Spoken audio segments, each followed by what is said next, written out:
Vou colocar aqui para salvar o vídeo.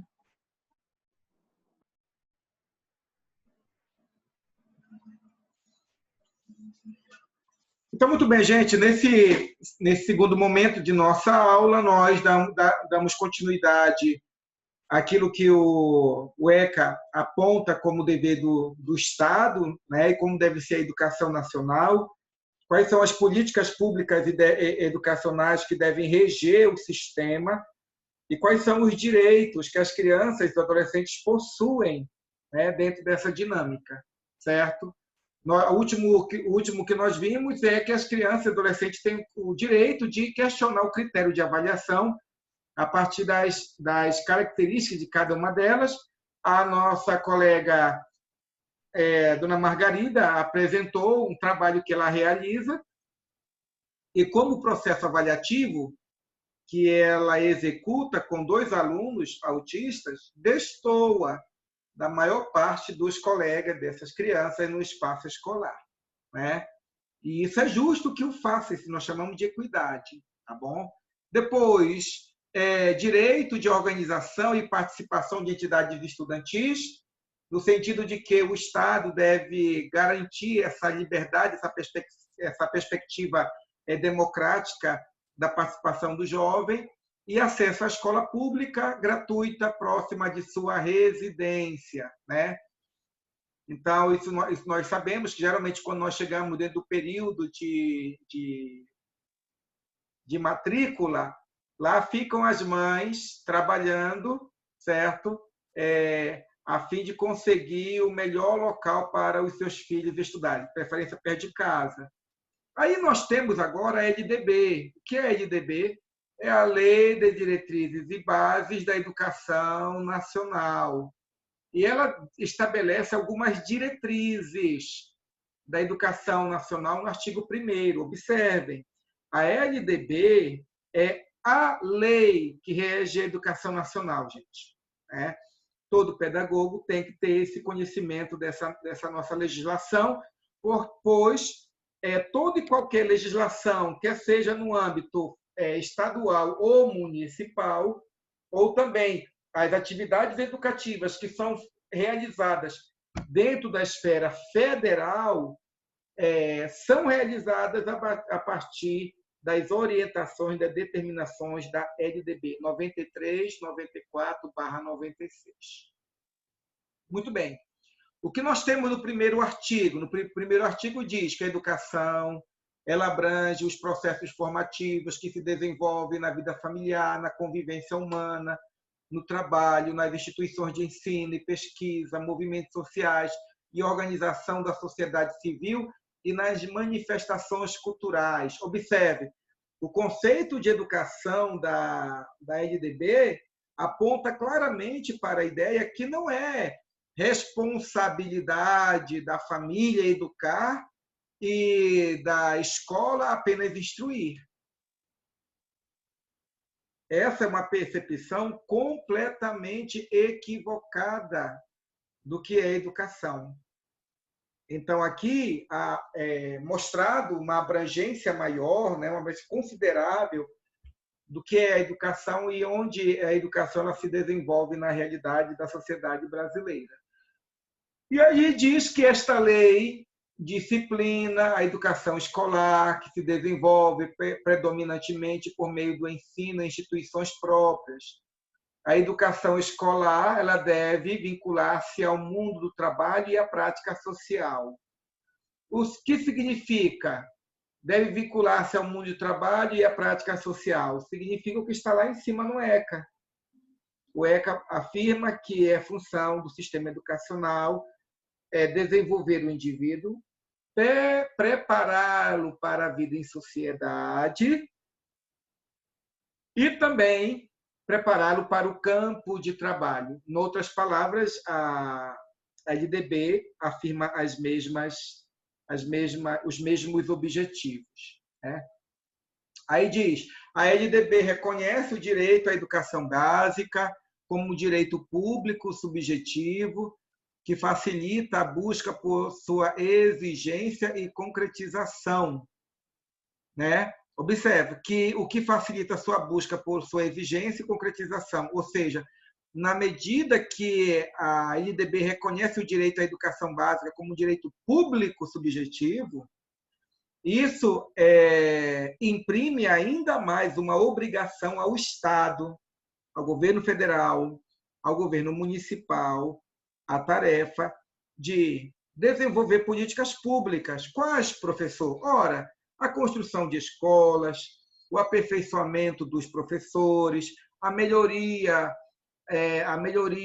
do salário do professor, a formação superior desses professores que ainda não têm não tem ainda o ensino superior, né, uma graduação, as políticas públicas que facilitam esses professores graduados a fazerem pós-graduação, mestrado, doutorado, recursos financeiros para oportunizar que determinados professores mantenham algum intercâmbio com outros professores de outros países. Todos estes exemplos que eu acabei de elencar há pouco são políticas públicas e que são desenvolvidas, são exercidas a partir da ideia de que, quer seja a Constituição, quer seja a LDB, quer seja o ECA, afirmam categoricamente que é um direito e que compete ao Estado suprir esse direito, né? Conceder esse direito à população, certo?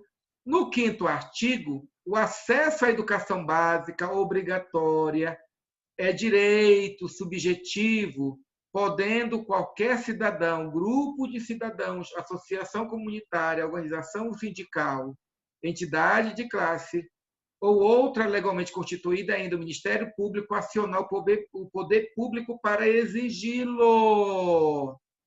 Percebe aí? Veja, a educação básica ela é obrigatória. Qual é a educação básica? A educação infantil, o ensino fundamental e o ensino médio. E aí a LDB ela afirma categoricamente que tanto indivíduos quanto grupos de cidadãos podem se mobilizar para que essa política pública educacional se cumpra na comunidade. Como nós já falamos anteriormente, podemos ver essa participação popular indicada pela LDB da seguinte maneira: você mora em um setor. No seu setor não tem uma creche. O seu setor, certo, não tem uma instituição escolar para atender as crianças, certo? O que você pode fazer? Cruzar os braços? Pode, se quiser, mas não deve, porque existe uma legislação nacional que afirma que é direito seu, como cidadão pagador de impostos, e é direito da criança, do seu filho, como brasileiro, a educação básica. Se o seu filho tem 5 anos, a educação básica significa que ele deve estar na educação infantil. Aí está o meu filho, o filho da Judite, o filho da Lúcia, da Kessia, da Simone, da Eliene. Essas crianças e outras crianças estão precisando de um espaço escolar mais próximo de suas residências. Nós somos vizinhos. Aí nós temos que levar os nossos filhos todo dia para um outro setor. Temos que acordar mais cedo para levar a criança. E aí, segundo a LDB, é direito seu, é direito meu, é direito da Judite, é direito da Kessia, é direito da Lúcia, lutar para que a política pública educacional de oferta da educação infantil para as crianças se cumpram na minha vida familiar, na vida familiar de Judite e que, de repente, o irmão, o sobrinho ou o filho da Kessia, se ela tiver, né, tenha esse direito de ter acesso a uma instituição educacional que possa oferecer para essas crianças processos educativos adequados à idade de cada um. É por isso que nós, observem, é por isso que nós começamos a nossa aula nessa disciplina mostrando a Constituição, mostrando o ECA, mostrando a LDB. Porque se nós não tivermos, observem, fiquem atentos no que eu estou dizendo aqui, uma população que não tem consciência de seus direitos, uma população que não tem conhecimento da legislação educacional do seu país, do seu estado e do seu município, é uma população que não tem consciência de seus direitos educacionais. Se não tem consciência dos seus direitos educacionais, como é que essa população vai ao encontro de seus representantes solicitando, certo? Pleiteando que eles cumpram essa legislação e concedam à população os seus direitos educacionais?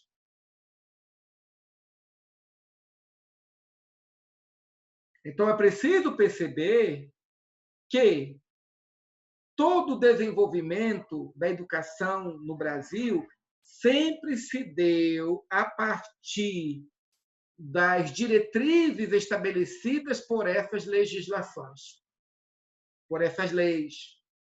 Constituição, LDB, ECA e outras medidas provisórias que o governo federal ou outros documentos oficiais que o MEC estabelece para conduzir a educação nacional.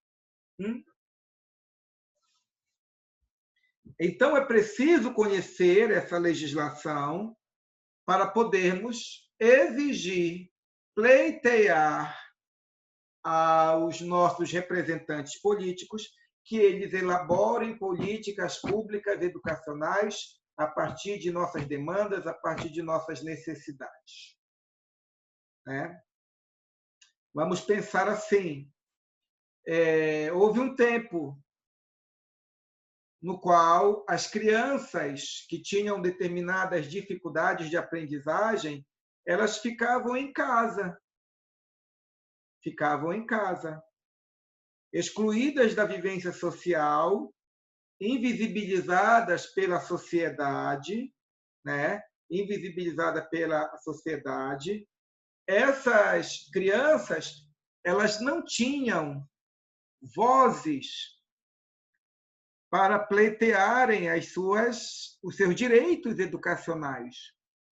Aí um pai, outro pai, outro pai, outro pai, um professor, outro professor, outro professor, realizaram encontros, seminários, se reuniram, se organizaram como sociedade civil, dialogaram com aqueles que fazem as leis, os vereadores, os deputados estaduais e federais, os senadores, marcaram encontros, marcaram uma sessão com o ministro da Educação e, gradativamente, muitas necessidades educacionais que já estavam sendo garantidas pela Constituição, garantidas em seu suprimento pela Constituição, e que o Estado ignorava, esses direitos foram paulatinamente sendo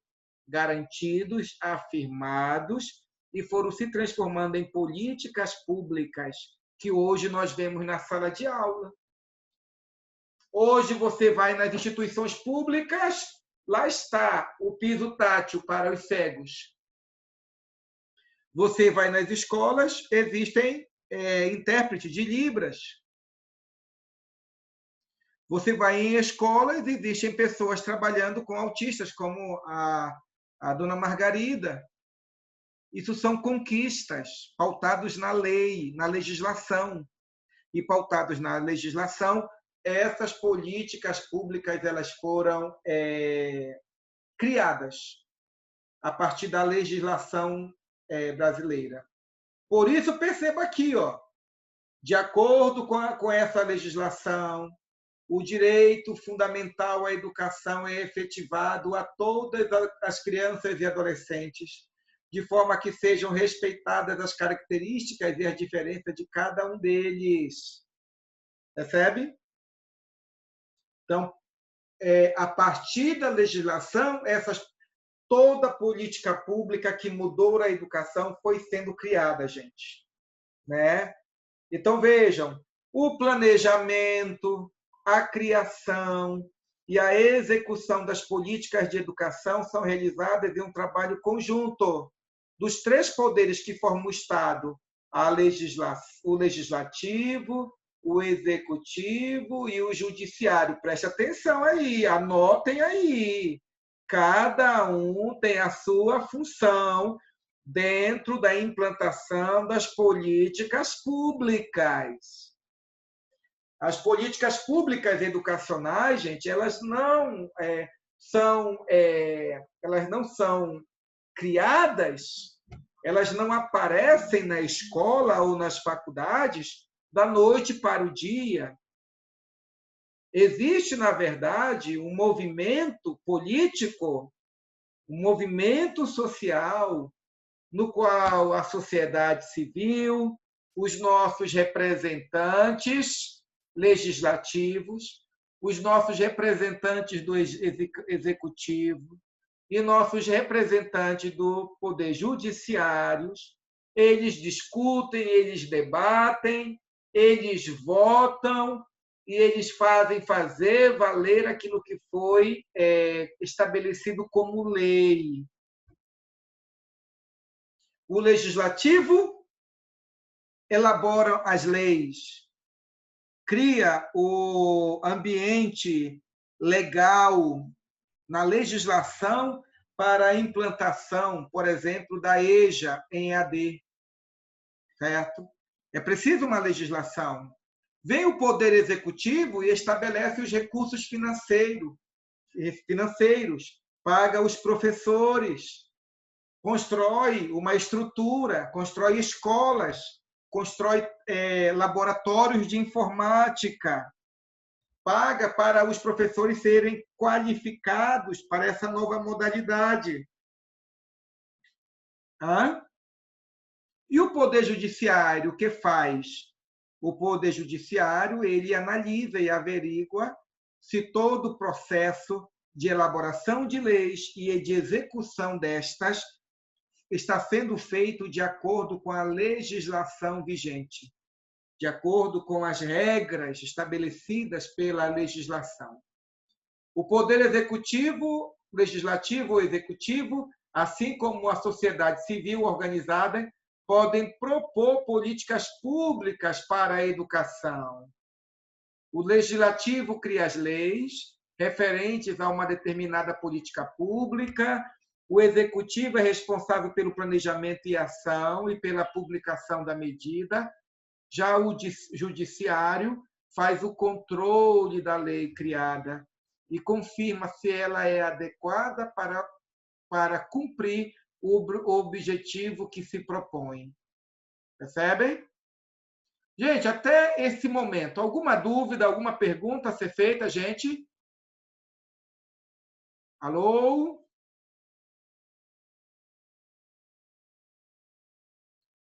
Alô, pessoal? Professor, Diga lá. uma dúvida. Digamos, você falou que o Poder Judiciário, ele controla, ele verifica se as leis estão sendo cumpridas, se o Poder Legislativo criou as leis corretamente e o Executivo se está executando direito essas leis, é isso? Exatamente.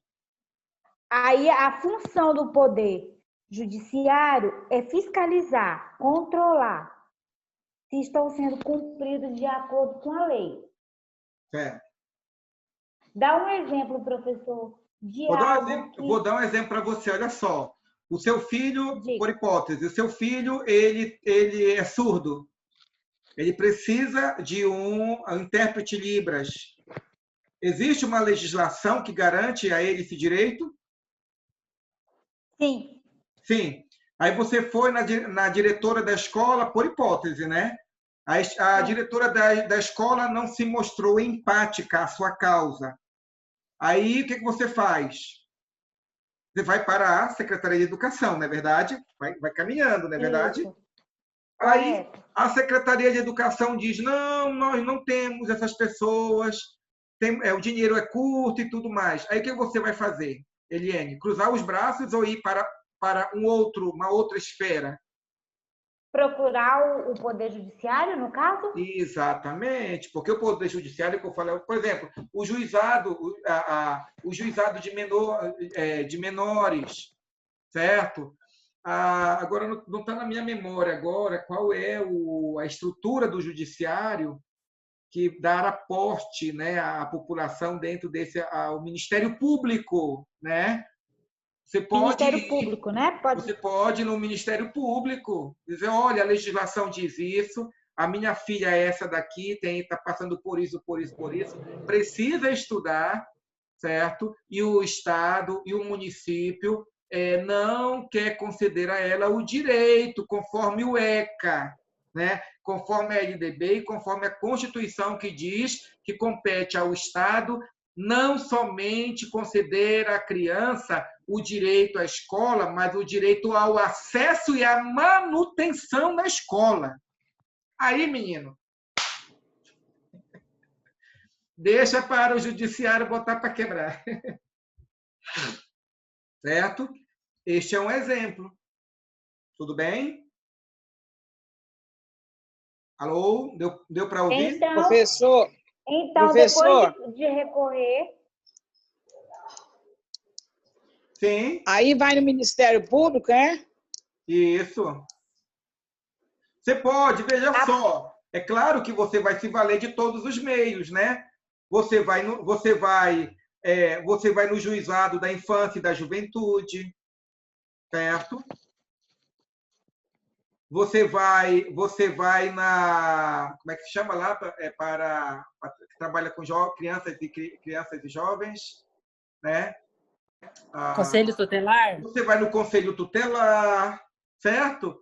Você vai atrás de todos os meios, todos os recursos, você vai esgotar todos os recursos. Porque, às vezes, você não precisa ir lá, né? Certo? Na Defensoria Pública, certo? Ou qualquer outra, como é que eu vou dizer? Qualquer estrutura do judiciário para pleitear a sua causa. Às vezes, a sua causa ela pode ser resolvida dentro de outras esferas, né? Dentro de outros arranjos que a própria justiça concede como local, como esfera de resolução de situações como essas. Entendeu?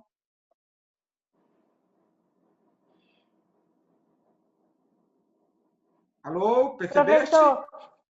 Professor. Sim, pode falar. Eu entendi isso. Partindo para um ponto que não seja para educação, só para eu fazer para ver a semelhança. No caso de uma pessoa que precisa de um remédio, que ela tem uma doença crônica. Do mesmo jeito, minha querida. Do mesma maneira. Isso. Da mesma forma. Eu tenho uma amiga que ela tem uma enfermidade autoimune, o medicamento é muito caro, ela não tem condição de pagar, e ela está pleiteando na justiça, certo? O direito do Estado pagar esse medicamento para ela. Então, isso é verdade para pessoas, por exemplo, tem gente que tem problema de diabetes, né? Que tem que tomar medicamento caro, tem gente que tem problema de câncer nessa doença, e tem alguns medicamentos que não pode pagar. Então, existe tanto no âmbito da saúde quanto também no âmbito da educação. O sistema judiciário ele trabalha exatamente para averiguar se o Estado, se o governo federal, se o município está ou não aplicando aquilo que deve, certo? Vou dar um exemplo. Vamos tentar imaginar que, por hipótese, certo? é que, por hipótese, um dinheiro ele é repassado para determinadas cidades do interior com vistas a pagar o transporte público escolar. E esse dinheiro ele é desviado. O que ocorre? O que ocorre é que, certo, a justiça, certo, o Ministério Público, ele vai com todo o gás contra os governantes. Ora, por que o Witzel, o governador do Rio de Janeiro, ele foi afastado por 180 dias? Porque pesa sobre ele uma suspeita de que houve desvio de dinheiro em plena pandemia. Jesus amado, em plena pandemia. Se for confirmado isso, gente, é de uma maldade, não sei nem o que dizer, certo? Agora, vamos lembrar que há algum tempo atrás aí, um governador de São Paulo, ele foi acusado de ter desviado o dinheiro da merenda das crianças, certo? Quem apresentou a acusação? O Ministério Público. Percebe?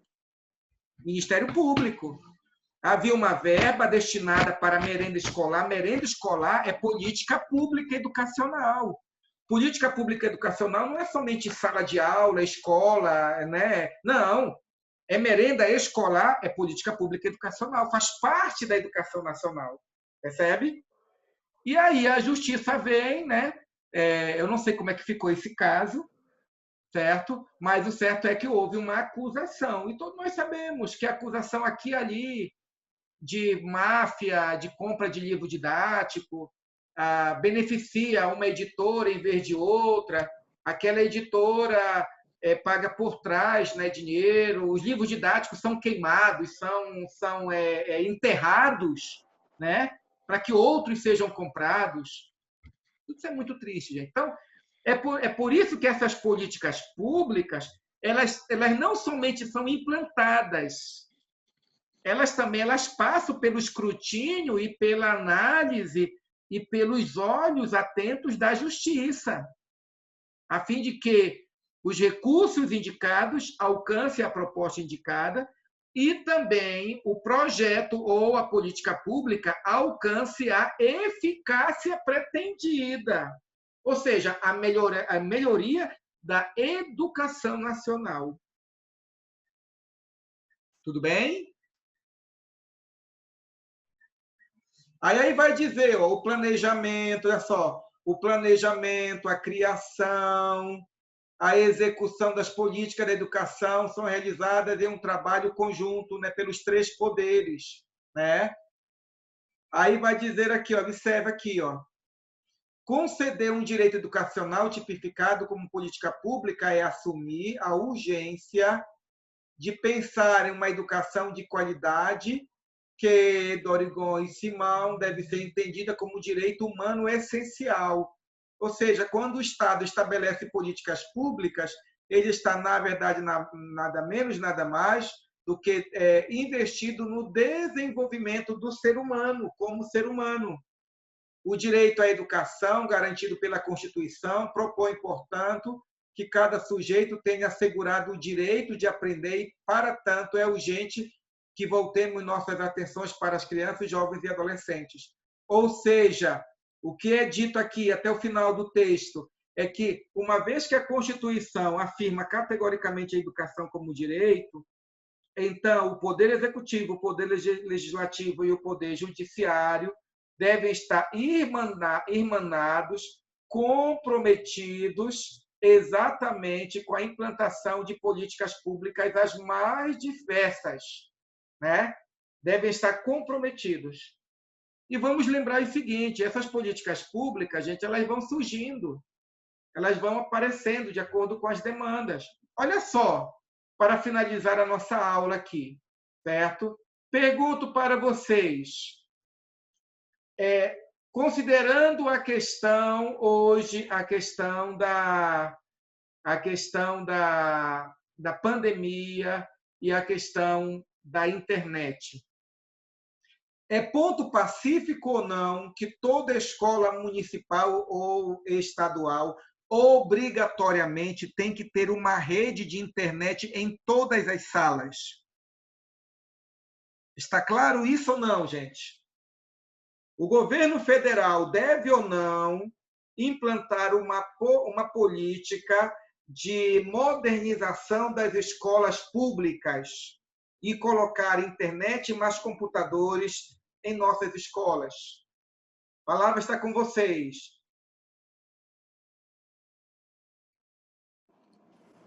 Nós Se temos 4 devem, né, minutos. professor? Hã? Se devem, quer dizer que o governo deve garantir esse direito, é isso? Exatamente. A pergunta é, devido à situação de pandemia, novas tecnologias, considerando que a Constituição diz que a educação deve ser de qualidade, eu pergunto, já não está no tempo do governo federal, municipal e estadual modernizar as nossas escolas para que dentro da estrutura da escola tenha internet e computadores com maior frequência? Sim ou não? Com certeza, Sim. sim. Demorou. Com certeza. Exatamente. Isso quer dizer que as políticas públicas, elas aparecem, elas se constroem, gente, a partir das demandas de dados de determinado contexto histórico, certo? Hoje eu vi na televisão, eu vi no Instagram que o governo federal assinou um projeto de ampliação, aliás, de chegada de internet, banda larga, lá no Amazonas. Então, hoje eu penso que não há uma pessoa envolvida com a aliás, com a gestão educacional, no âmbito federal, estadual e municipal, que não tenha percebido que o sistema educacional brasileiro já está muito atrasado em sua modernização. Assim como a escola ela tem telefone, obrigatoriamente, toda escola pública, ela obrigatoriamente tem que ter uma rede de internet, de computadores acessíveis aos alunos e uma plataforma educativa, educacional para toda a rede, para todos os alunos, independente de pandemia, Porque se as escolas públicas tivessem isso, gente, os nossos meninos não estariam no constrangimento de estar olhando em um visor de um celular para poder assistir a aula ou receber apenas os documentos, né? O plano de aula para fazer a atividade no livro didático. Certo? Então, eu penso que essas políticas públicas elas vão aparecer a curto e médio prazo, eu espero que não seja longo, porque nós já estamos em muito distantes da educação do século XXI. A educação do século XXI é tecnológica. É preciso alfabetizar a nova geração, as novas tecnologias.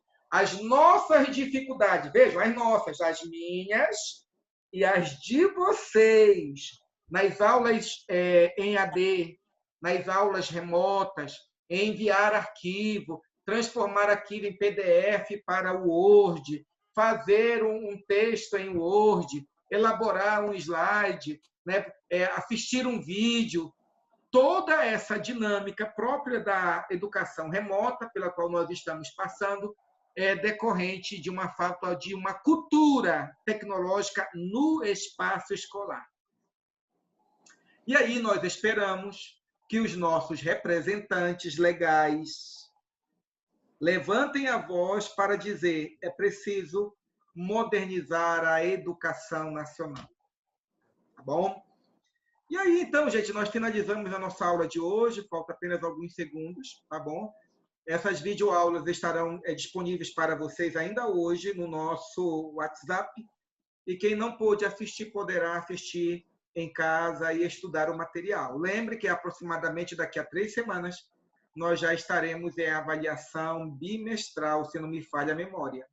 Então, vejam o vídeo, estudem os slides, né, o conteúdo que nós temos aí, e vejam que em vários momentos eu disse, escrevam, anotem aí, certo? Então, tudo que é ensinado, quer seja em papel ou em